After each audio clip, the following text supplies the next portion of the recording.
Hola amigos, bienvenidos a ConTV, Comunicación en Televisión, un espacio que nace de aquí, de esta casa, la Universidad Católica de Santiago de Guayaquil, específicamente de su carrera de comunicación, para llevar temas de actualidad, para debatir el mundo de la comunicación, su influencia, sus plataformas. Soy Allen Panchana, docente de la carrera de comunicación, y hoy tenemos una entrevistada de primerísimo nivel.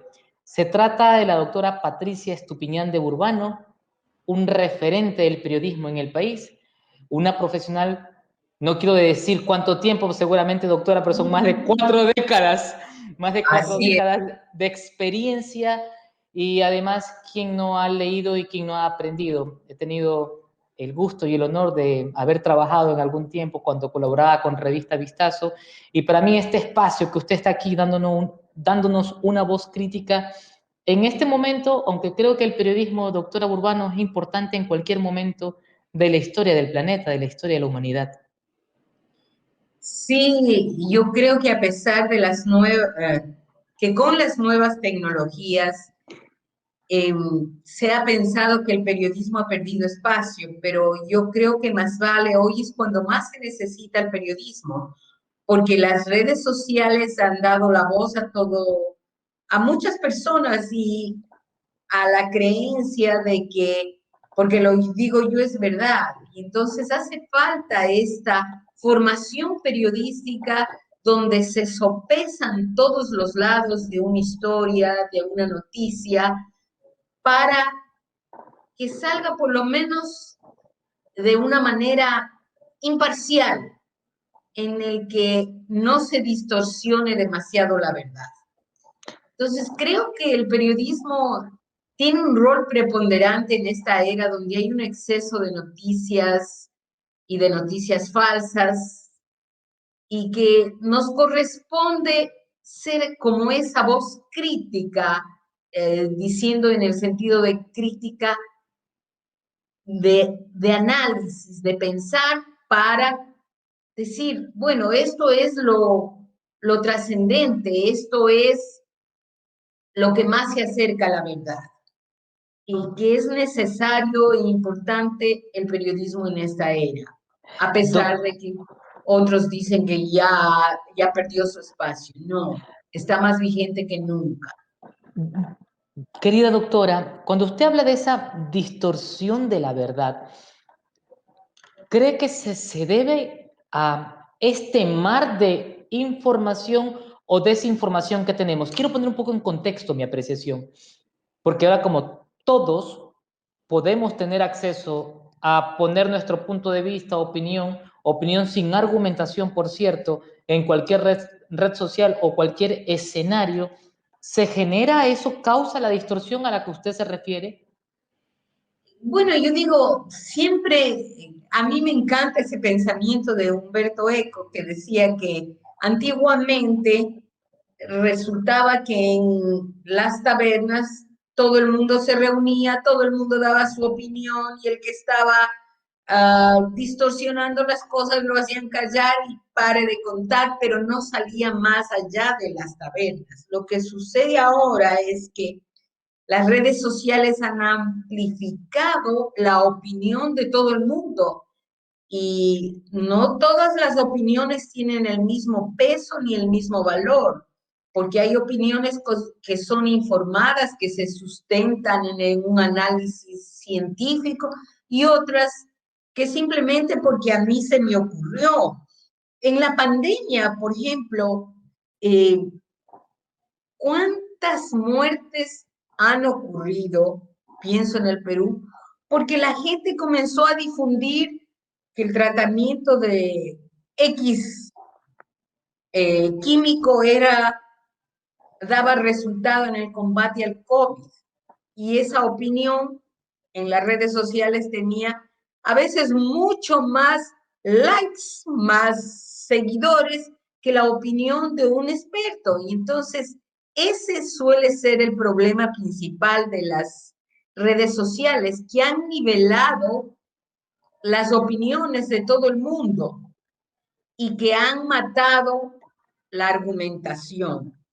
Es solo por el modelo de las redes que dan prioridad a lo que causa polémica, que las voces pausadas, pensantes, no tienen tantos likes y por eso quedan arrasadas, aunque sean las voces que deberíamos escuchar. Quiero retomar la apreciación del maestro Humberto Eco cuando hablaban de las tabernas, y me gusta mucho su reflexión también al respecto, pero en este caso, en este escenario, si me fijo solamente en Twitter, es como tener ni sé cuántos millones de tabernas y es imposible hacer callar porque ganar una guerra en Twitter es imposible. ¿Con qué se puede combatir esa desinformación o esa opinión no argumentada, doctora Urbano? Yo diría que con esfuerzos que provengan de la misma sociedad, de los mismos periodistas, aquí estamos haciendo hoy un ejercicio a través de Ecuador Verifica, donde las organizaciones periodísticas se han unido para decir, bueno, el señor que sostiene esta cosa, el candidato X, no está diciendo necesariamente la verdad, está distorsionando esto. Sé que es difícil, que es una tarea gigantesca, porque más rápido se difunden las fake news, como se ha Así es. dado en llamar hoy día, que la verdad. Pero de alguna manera necesitamos desde la misma sociedad contrarrestar esto. Y sí creo que también les corresponde a las empresas tecnológicas encontrar una manera de no premiar, pues, y no hacer influencers y dioses a personas que en realidad tienen poco que decir y que se dé el valor a los expertos.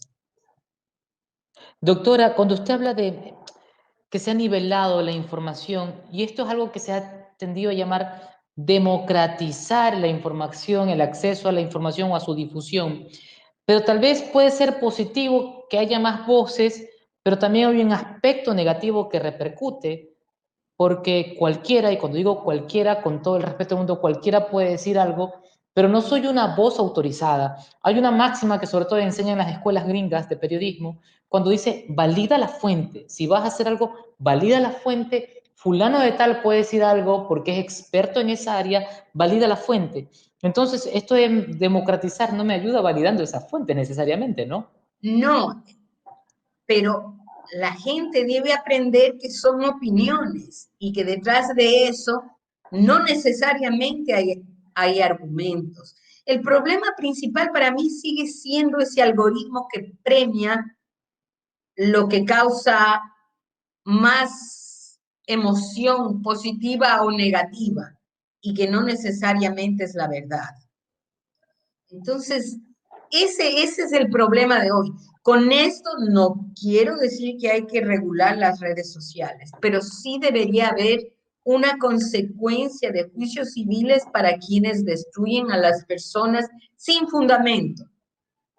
Y hablando de empresas tecnológicas y ese algoritmo al que usted se refiere, Australia, por ejemplo, está en un proceso de negociación con Facebook en este mismo rato para que poder no controlar, sino hacer una suerte de criba o de depuración de la información y evitar esto porque la desinformación a la larga afecta a instituciones tan vitales como la democracia.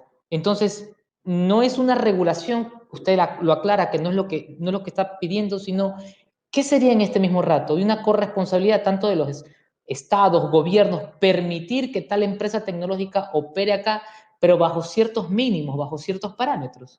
Y que así es, y que además esa empresa pague por los contenidos periodísticos, porque resulta que ahora los dueños de la información que han hecho otros son Facebook y Google, y las personas que montan equipos periodísticos y todo tienen que sujetarse al capricho hasta cierto modo de estos gigantes tecnológicos. Pero también hay que tener cuidado porque a veces las redes son la única alternativa en sitios totalitarios o sitios autocráticos. Ya Ahora, estamos ahora viendo en Rusia. cómo es que Navalny ha podido enfrentar al monstruo, digo monstruo en el sentido de poder, al poder de Putin. Ha sido gracias a las redes sociales. Pero Entonces, no podemos coartar eso, pero sí necesitamos. Una cosa, por ejemplo, que me parece vital es que se identifique realmente quién es el que está poniendo un tweet, porque con esto de que los pongo un trolls. seudónimo y no tengo rostro, resulta que son fábricas organizadas de troles, ¿no? Exacto. Usted decía hace un rato que es impresionante cómo el monopolio de la información la tienen las grandes corporaciones tecnológicas, Google, Amazon, compañía. Y esto también ha tenido otro efecto, un efecto letal para quienes trabajamos en empresas de comunicación, que es ver mermado los ingresos, ver afectadas las empresas, tienen unas redacciones mermadas. Pero sobre estos temas los analizamos luego del corte. Estamos con la doctora Patricia Estupiñán de Urbano, directora editorial de Revista Vistazo, quien ha tenido el honor, que tenemos el honor de entrevistar aquí en ConTV, Comunicación en Televisión. Luego del corte seguimos con más.